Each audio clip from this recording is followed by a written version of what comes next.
Hi there, Sanbonani Molweni. Welcome to Fix channel. For you here, please subscribe before the end of the video. If returning, thank you for love and support. I appreciate you. Sisaxoxa ifull episode itholakala Mzansi Magic nakwamanye ama channel engawazi. Ngiyaxolisa lapho. Wait guys, episode 9 lo. Yabo lo episode 9 le ngixoxela wona. Le review le emfishane yiwona episode 9. Ngizonitshela ngoMpho Wabadimo, ukuthi uMpho Wabadimo indaba yakhe iseduzane. uMpho wawina 2 million. Kade laphaya uMpho ku-Big Brother efike uMpho wathi nje une YouTube channel. Mayisewina kwaba khona ubhuti omnamathelayo. Lo bhuti ubani? uThemba.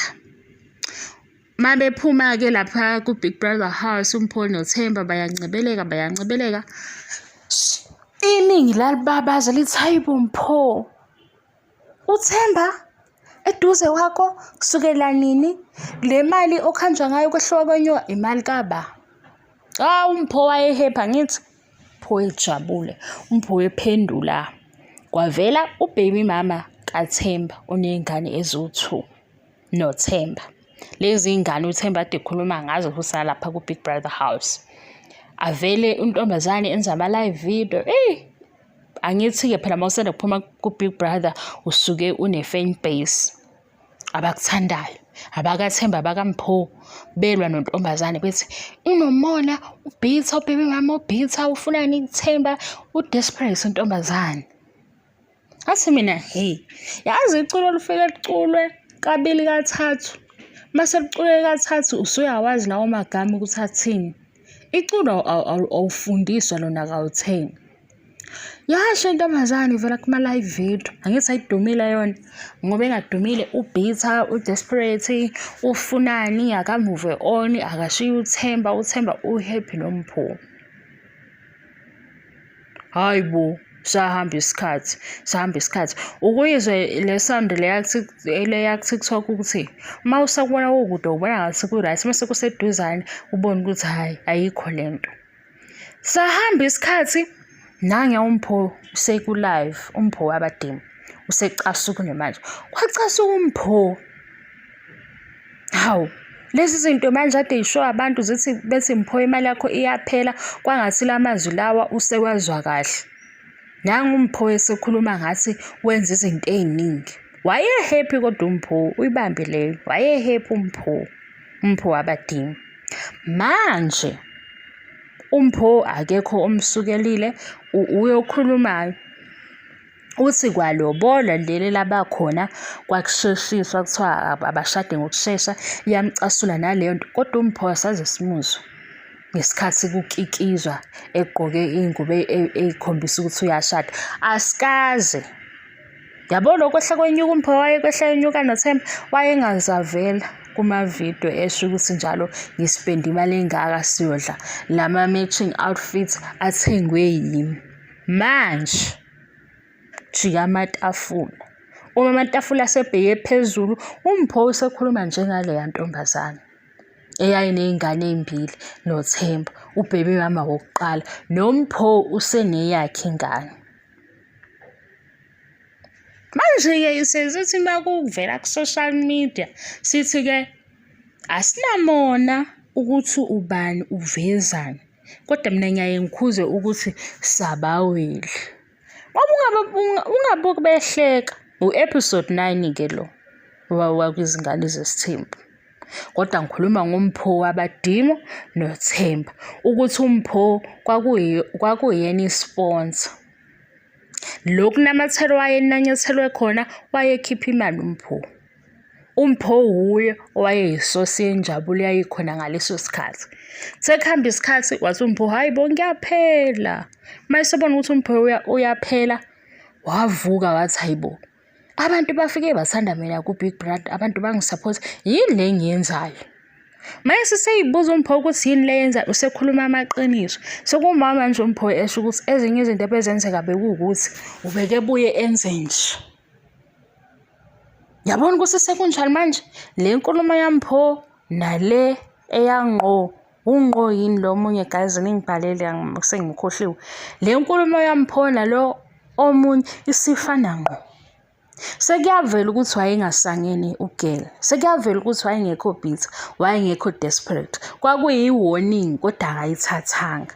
Ngoba yena la wayehleli khona wabona i-right. La yehleli khona wabona engcono kunongqo.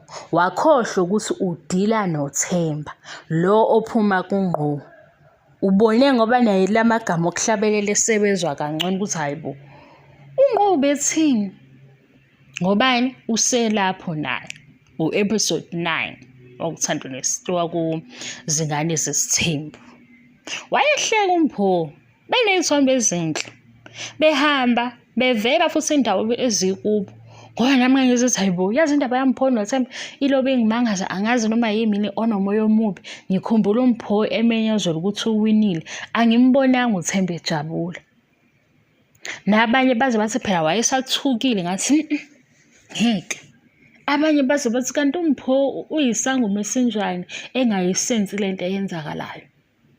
Kuthe kunjalo uMpho engasabonakali noThemba, uThemba ubesele bengathi bebemkhomba e-UK mangakhuluma iphutha esenomunye umlungu uThemba. Yabo ukuthi indaba enoba uThemba. Episode 9 wakwizingane zesithembu. Lo yawuzwa kahle. Kube ngathi ungqo mayenza ama-live video ethi kunje. Nami ingane ke kunje wenza lezi ithembiso savumelana nalokho besihlukana kodwa futhi singakahlukani sisazolungisa. Kodwa kunje sengikhathele. Sambona futhi ukuthi hayibo uGirl ngoba enza ama-live video nje kuthiwa ubitter akakaphumi kuThemba. Ngoba uThemba uyakwazi ukukufaka ejele ngomqondo inhlobo kaThemba. Nangu-ke futhi omunye uThemba. Yebo uyagijima ejele akaboni ukuthi usejele. And ijele-ke lifuna vele ulobuthi angaze ngayi-happy. Mina anginankinga uMpho kodwa wayesejele. Ukhishwa ejele ubone ukuthi uyaphela.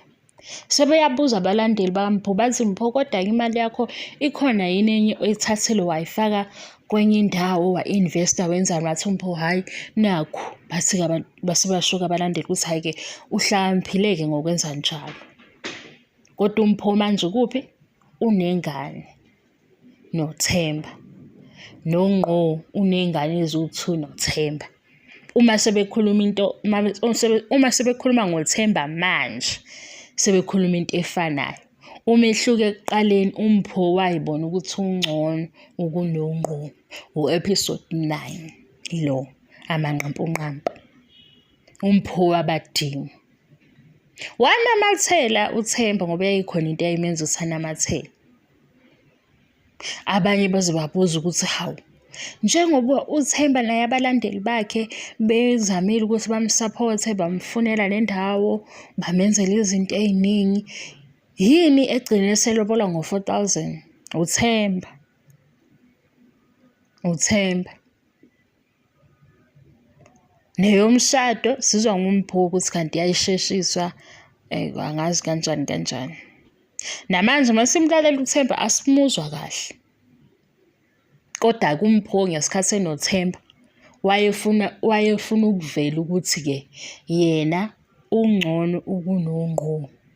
Yena akazukwenza lama-live video. Yena akazuhambe enekela indaba zakhe emphakathini. Wakhohlwa ukuthi udila noThemba. Lo Themba wenza ukuthi ungqo enza ama-live video ekhulume nathi esichazela ukuthi uMpho uThemba unjani. uThemba ofanayo wenza uMpho wavuma lama interviews asekhuluma kuona ngoba udila noThemba. Asishiyekelana-ke angiqondile ukuthi izwakale sasonto kodwa siyayibona ukuthi hawu nayi le movie. And into-ke eyaye ibe nzima ukuthi la social media kithi Silayikhe iy'thombe sesikwazi kwakuhle, amavidiyo kazi kwakuhle. Kodwa wena nenhliziyo yakho nengqondo yakho ulazi lonke iqiniso ukuthi kwenzakalani.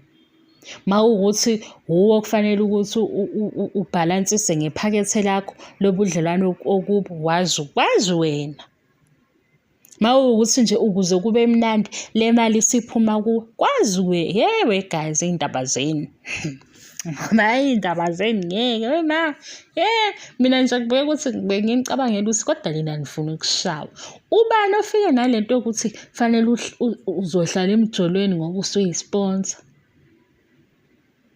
Nispoila abafana manje ngoba nifuna uthando. Hayi guys, bengixoxa ngoMpho ku-episode 9. Laba bazongibuza ukuthi i-full video anginayo. Umzansi Magic oveza le show Sundays. Kube yilama channel lawo oqhamuka sekudwetshwa kuwe ekugcineni. Angiwazi, angiwabambi ngoba ngihleze ngikhumbula ukuyibuka ishow ngesonto. Ifika nje ngiyilindile, ngiphinde futhi ngihambe ngiyolunguza ukuthi abaxoxa ngayo bathini. Kodwa nginitshele uMpho waye-happy. uMpho ngikhumbule ukuthi i-fanbase yaThemba angazi yaze yathi isangoma sinjani bemncoma. Uthe uMthemba esesuka kuMpho sebebona ukuthi uThemba unjani base bethi wahetha isangoma. Kanti uThemba ubevele nje. Yilento ebishiwo ngqo ngesikhathi uNgqo kuthiwa yena ubhitha. Into ebishiwo ngqo yiyo le uThemba abuyele kuyona. Azazi ashintshe kuThemba ayifunele yena okuqondile. Futhi ama-fanbase ayaba delusional ngoba kwase kuthiwa nje uThemba usevele washiya isangoma or wahetha isangoma izinto. Yakhuluma intombazane. Nina nasuke nathi ngoba yena u-desperate, yena ubhitha. Ekhuluma eney'ngane eziwu-2 noThemba.